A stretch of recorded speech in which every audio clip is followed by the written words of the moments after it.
ఇంకెరోజు 23వ తేదీ మే నెల 2024 గురువారం. ఇంకెరోజు మనం మదనపల్లి మార్కెట్లో టొమాటో స్టాక్ అంటే దిగుమతి ఎలా వచ్చి మనం ఈ వాళ్ళలో తెలుసుకుందామండి. అంటే దిగుమతి ఏంటితో పోల్చుకున్నట్టయితే ఎక్కువ వచ్చిందో లేదా తక్కువ వచ్చిందో వీటన్ని వాళ్ళలో తెలుసుకుందామండి. తెలుసుకునే ముందు ఇంకా మన ఛానల్ సబ్స్క్రైబ్ చేసుకోలేదా?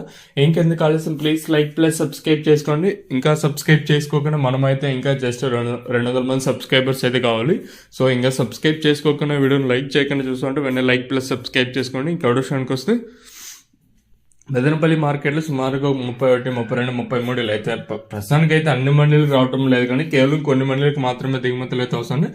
దిగుమతుల గురించి మాట్లాడుకోవాల్సి వస్తే దిగుమతుల్లో అయితే పెద్దగా మార్పు అయితే లేదు. సేమ్ నిన్నో స్టేట్లో ఈ రోజు కూడా దిగుమతులు అయితే వచ్చాయి.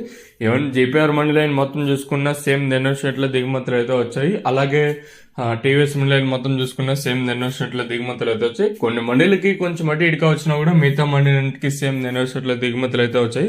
అట్లనే దిగుమతి భారీ స్థాయిలో పెరగలేదు, అట్లనే భారీ స్థాయిలో తగ్గలేదండి. ఇంచుమించుగా నిన్నో స్టేట్లో దిగుమతులు అయితే వచ్చాయి. మరి చూద్దాము ఈ ధరలు అనేది ఏ విధంగా వెళ్తాయని. మనకి వేలంపాట్లు అనేది ఒక్కొక్కసారి 8:30కి ప్రారంభం అవచ్చు, ఒక్కొక్కసారి 8:45కి ఇలా అయితే ప్రారంభం అయితే ఉంటుంది. మరి చూద్దాము ఈ ధరలు అనేది ఏ విధంగా వెళ్తాయని.